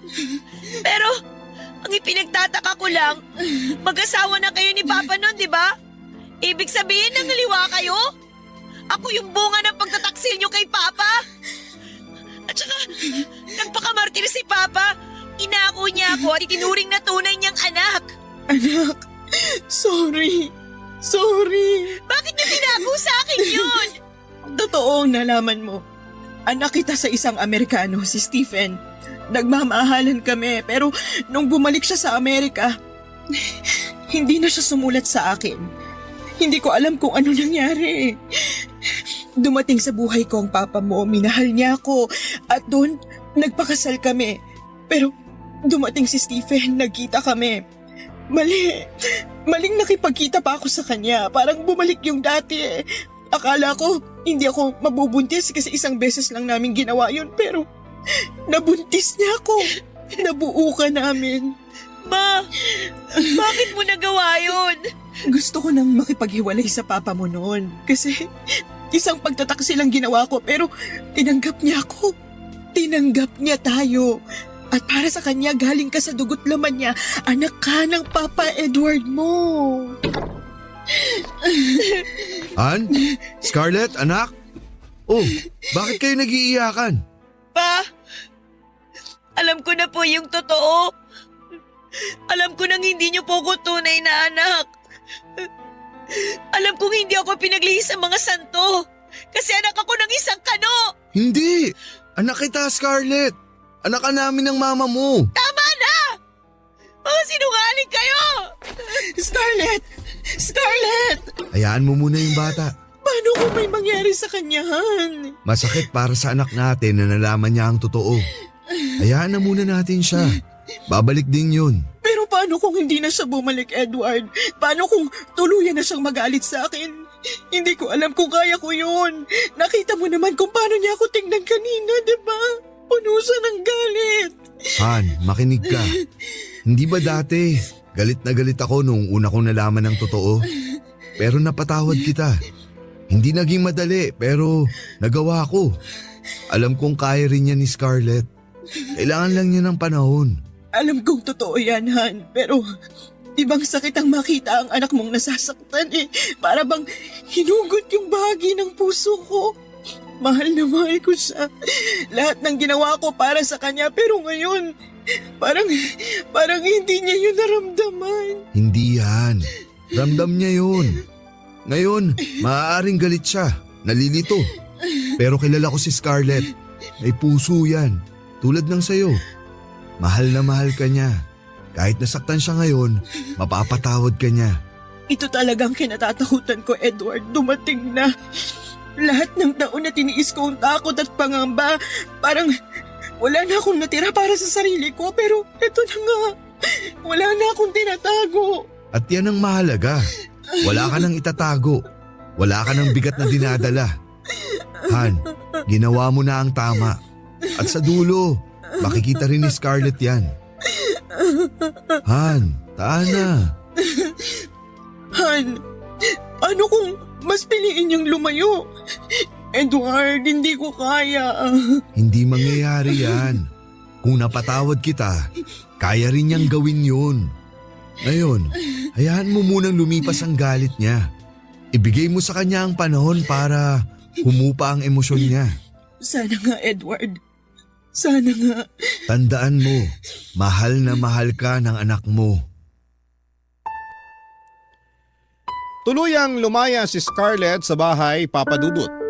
Napakasakit sa akin bilang isang ina na makita ang anak kong nagdadala ng bigat sa kanyang puso dahil sa katotohanang hindi niya matanggap. Ang sekreto na matagal ko nang tinatago ay parang bomba na sumabog sa pagitan naming mag-ina, Papa Dudut. Parang nawasak ulit ang pagkatao ko at bumalik ang mga alaala ng panahong nagpakatanga ako. Sa pag-asang mahal talaga ako ni Stephen. Hindi ko inakalang ang lalaking yon nang siyang magmamarka ng dugong kano sa anak kong si Scarlett. Hindi ko alam kung saan siya nagpunta, Papa Dudut. Sinubukan ko siyang tawagan. Ngunit hindi niya sinasagot ang cellphone niya. Napakaraming tanong ang gumugulo sa isipan ko. Mali ba ang desisyon kong aminin sa kanya ang katotohanan? Wala akong ibang hangad kundi ang mailapit siya sa katotohanan. Ngunit sa halip na magkaintindihan kami ay parang mas lalo lamang lumayo ang loob niya sa akin.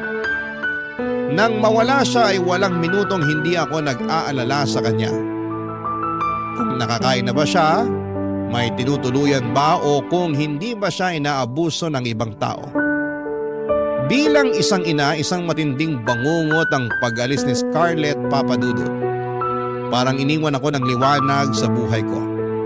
Maraming beses kaming naghanap sa kanya pero wala talaga. Masakit ang mawala siya at hindi ko sinusukuan ang pag-asang magkakaayos kami kapag dumating ang araw na magkita kaming muli. Patuloy akong nananalangin na makita siyang muli at maipadama sa kanya ang pagmamahal ko ay walang hanggan. Gusto kong sabihin sa kanya na hindi kailanman naging kasalanan ang kanyang pagkatao. Dahil ang pagdating niya sa buhay ko ay isang blessing na araw-araw ko na pinagpapasalamat sa Diyos. Papa Dudut. Barangay Love Stories. Barangay Love Stories. Papa Dudut, 3 taon akong walang balita sa nag-iisang anak kong babae. Napakasakit nang bigla na lang siyang lumayo. 3 taon ako nagtiis at tinatanong ang sarili, nasaan na kaya siya? Kumakain kaya siya ng maayos? May sakit ba siya? Pero walang sagot, Papa Dudut. Walang sagot. Ni Hani Ho ay wala akong nahagilap. Hinahanap ko siya sa mga kaibigan niya pero kahit sila ay hindi rin po alam kung nasaan na siya. Parang nawala na ako ng bahagi ng buhay ko na hindi ko alam kung kailan babalik. Hanggang isang araw, Papa Dudut, ay bigla siyang bumalik at nakita ko siya sa pintuan ng bahay namin. Dala ang isang maliit na bag. Agad akong lumapit sa kanya pero may napansin akong kakaiba sa kanya. Hindi lang siya umuwi, Papa Dudut, sapagkat buntis siya. Ang dami kong gustong itanong sa kanya pero hindi ko magawa dahil sa takot kong baka muli siyang mawala. Niyakap ko na lamang siya ng mahigpit at pansin ang takot at hiya sa mga mata niya. Kaya sabi ko sa kanya na kahit anong mangyari, anak ko pa rin siya at mahal na mahal ko siya. Pero hindi ko maiwasang magtanong. Ano kaya mga pinagdaanan niya sa 3 taon na nawala siya? Sino ang ama ng dinadala niya? At bakit hindi niya man lang ako sinabihan, Papa Dudut?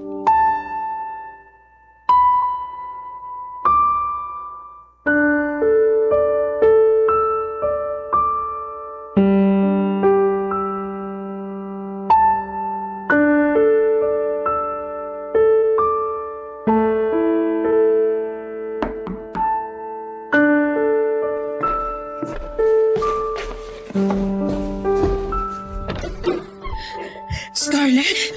Anak! Anak! Anak! Naupo ka. Ano nangyari sa'yo? Miss na kita. Mama, Oo, nandito lang si mama mo. Huwag ka nang umiyak. Buti umuwi ka. Alala ko ang mga kapatid mo at ang papa mo. Bakit ngayon ka lang umuwi? Ma, I'm sorry po. Anong sorry? Ako dapat ang mag-sorry sa'yo. Patawarin mo ko, anak. Ma, naiintindihan ko na. Pinatawad na po kita. Anak ko, kumain ka na ba? Ha? Ipag-ahanda kita. Ma, may problema po ako. Ano yun, anak? Ano bang problema mo? Ma, buntis ako. Ano? Hindi ko na alam kung anong gagawin ko. Ma, tulungan mo ako, ma. Sinong nakabuntis sa'yo? Kailangan kanyang pakasalan. Ma, hindi pwede. Anong hindi pwede? Binuntis ka niya, anak. Dapat kanyang panagutan. Ma, kasi may asawa siya. Ano? Ma, hindi ko naman alam na may asawa na pala siya eh. Ginawa niya akong kabit na hindi ko alam. Napakatanga ko. Napakatanga ko. Tanga-tanga ko talaga. Anak, Ma, gusto ko po sanang ipalaglag na lang itong dinadala ko. Scarlett, hindi. Hindi ako papayag, anak. Wag na wag mong ipapalaglag ang bata. Walang kasalanan ng bata para pagkaitan mo siyang mabuhay, anak. Alam mo, kung nalaman ko lang na ang pinagbubuntis ko ay hindi dugo ni Edward, pwede kong ipalaglag ang bata. Pero naisip ko, walang kasalanan ng bata sa tiyan ko. Wala kang kasalanan. Kailangan mong makita ang mundo, kaya kailangan ding makita ng magiging apo ko ang mundo, anak. Ma, nagkamali ako. Wala kang kasalanan, anak. Umibig ka lang sa lalaking hindi karapat-dapat. Anak, maraming taon na bumabagabag sa akin ang ginawa ko kahit pinatawad na ako ng Papa Edward mo. Hindi madali, pero alam kong kakayanin mo. Kalimutan mo ng lalaking yon, mag-umpisa ka kasama ang anak mo. Ang apo ko. Okay lang po sa inyo na wala akong asawa? Na Magiging laman tayo ng chismis ng mga kapitbahay. Wala akong pakialam sa sasabihin nila. Ang importante, maipanganak mong anghel na yan at ipadama natin sa kanyang pagmamahal. Okay? Opo, Ma. Salamat. Salamat po sa pagmamahal ninyo sa akin. Ganyan talaga ang isang ina. Mararanasan mo na rin kung paano magmahal ang isang ina. Itatago ko rin po ba sa kanya ang totoo? Na ang ama niya ay may ibang pamilya pala? Nasa sayo yan, anak. Pero siguro kapag kaya na ng isip niya, sabihin mo pa rin ang totoo. Sige po, Ma. Kailangan ko maging totoo sa anak ko. Ma, nasan po pala si Papa? Nasa kwarto. Oh, Ma. Bakit naman ganyan ang mukha niyo? May sakit ang papa mo, Scarlett. Ano po? May cancer siya. Nagpapahinga lang siya ngayon kasi kagagaling lang namin sa chemo niya. Papa! Alam mo, magiging masaya yon kapag makita niyang panganay niyang napakaganda. Ma, gusto ko po makita si Papa. Halika, sigurado akong masusurprise yon kasi nandito ka na.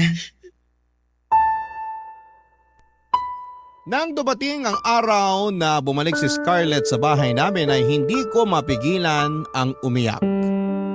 Halo-halong emosyon ang bumalot sa akin, Papa Dudut. Masaya ako dahil muli ko siyang nayakap pero may kasamang takot at awa sa puso ko dahil sa kanyang kalagayan. Buntis siya, Papa Dudut, at napakabata pa niya para sa ganitong klase ng sitwasyon. Pero kahit na ganoon ay nangibabaw ang saya dahil alam kong magiging lola na pala ko. At handa akong suportahan si Scarlett sa bawat hakbang ng kanyang pagiging isang ina.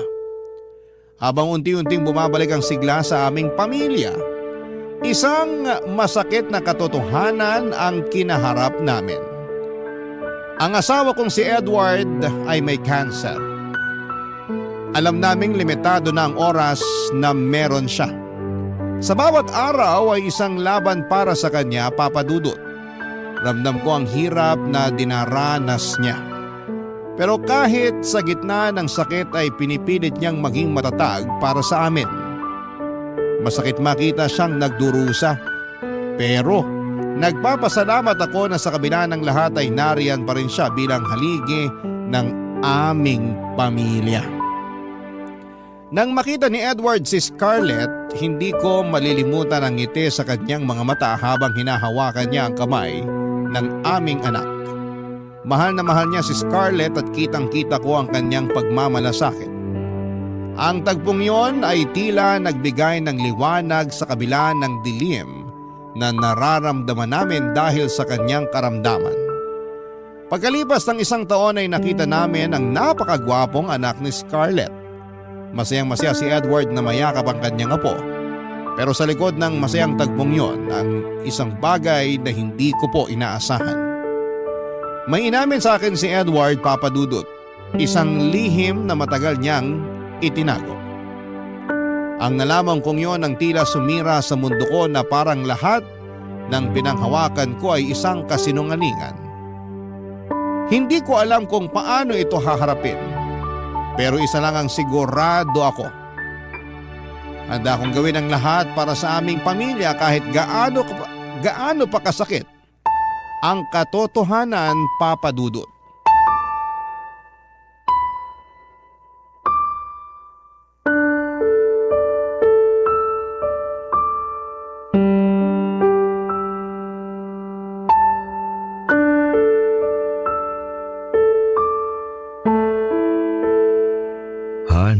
Han, huwag ka nang magsalita. Kailangan mong magpahinga para mapadali ang paggaling mo. Sa palagay ko, hindi na ako gagaling. Huwag kang magsalita ng ganyan. Magkakaapo ka pa. Dapat makarga mo pa sila. Parang hindi ko na kaya yun. Hindi ko na siguro makikita ang magiging apo ko sa kanila. Pwede bang hindi? Kaya mo pa. Masaya na ako na makitang muli si Scarlett. Nandito na siya, kasama mo. Okay na sa akin na makita ko ang una kong apo. Namana niya kagwapuhan ko. Han, huwag kang magsalita ng ganyan. Ang babaw talaga ng luha mo. Ikaw kasi. Han, patawarin mo ako. Patawarin? Para saan? Wala ka namang ginawang masama para ihingi mo ng tawad sa akin na. Sige na, magpahinga ka na. Hindi ko na talaga kayang itago to, Han. Walang araw na hindi ako pinatatahimik ng konsensya ko sa ginawa ko sa'yo. Ano bang pinagsasasabi mo, Han? Malaki kasi ang kasalanan ko sa'yo eh. Nagawa ko yun kasi mahal kita. Han, ano ba yun? Tungkol to kay Stephen. Ano? Anong tungkol sa kanya? Gusto talaga kita. Pero naunahan lang ako ni Stephen sa panliligaw sa'yo.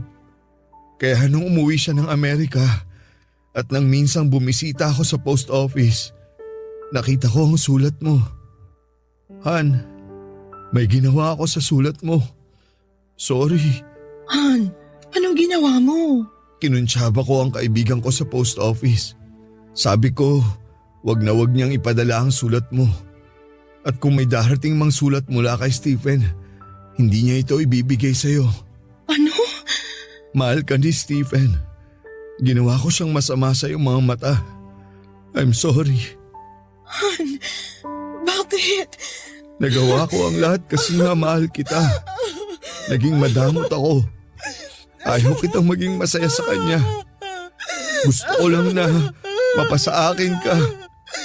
Kaya nung nalaman ko nagkaanak kayo, alam kong dahil yun sa hindi pa rin nawala ang pagmamahalan yung dalawa.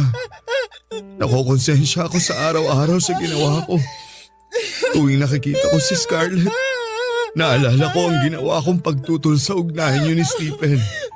Pero minahal ko si Scarlett na parang tunay kong anak. Hindi ako nagsisinungaling sa pagmamahal at pagtanggap sa kanya. Para sa akin, anak ko si Scarlett. Lahat ng sulat mo at ang sulat ni Stephen. I'm sorry, Ann.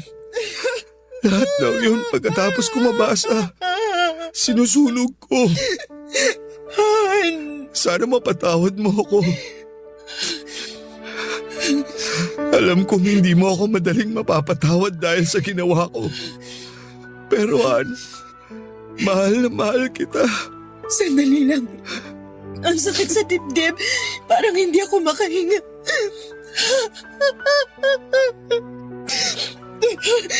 Han, ayoko nang marinig yan.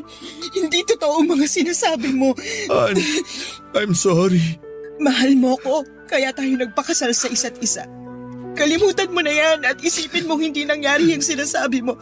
Sa pagkakaalam ko, sa naging buhay ko kasama ka at ang mga anak natin, naging mabuti kang asawa sa akin. Naging mabuti kang ama sa mga anak natin. Yun lang ang katotohanan na gusto kong marinig.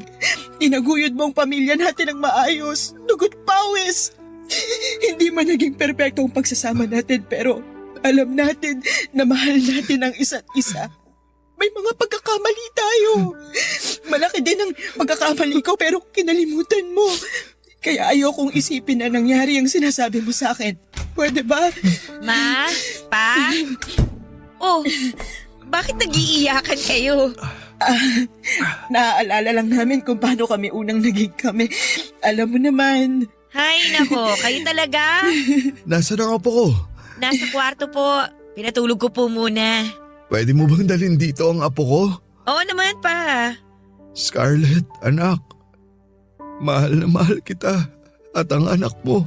Pa, mahal na mahal ko rin po kayo. Pakis nga po ako sa papa kong pogi. Mwah! Pagaling ka na kasi pa, para mas lalo kang pumogi. Sandali pa, kunin ko lang si baby. Balik agad ako dito. Salamat, anak. Han, salamat. Han, ako ang dapat magpasalamat. Salamat sa pagmamahal mo. Mahal na mahal kita. Papadudot isang masakit na katotohanan ang narinig ko kay Edward at hindi ko kailanman inakala na darating ang araw na malalaman ko na naging faithful pala si Stephen sa akin. Na mahal niya talaga ako at yung huling pagkikita namin, yung paano namin binuo si Scarlett ay puno ng pagmamahalan. Nang aminin ni Edward sa akin ang isang lihim na matagal niyang itinago ay parang sumabog ang lahat ng paniniwala ko sa kanya. Masakit, Papa Dudut, sobrang sakit na halos hindi ko na alam kung paano ko haharapin ang kinabukasan. Ngunit sa kabila ng lahat ng sakit ay pinilit kong magpakatatag, hindi lang para sa sarili ko kundi para sa aming pamilya. Wala na akong magagawa kundi ang tanggapin ang kapalaran at hindi ko kayang talikuran ang aming mga anak. Lalo na si Scarlett. Sa kabila ng pagkasira ng tiwala ko kay Edward, alam kong kahit papaano ay naging mabuti siyang ama sa mga anak namin. Sa bawat sandaling nakikita ko siyang nagbibigay ng pagmamahal at suporta sa kanila ay parang binuon niya ulit ang tiwala ko sa kanya.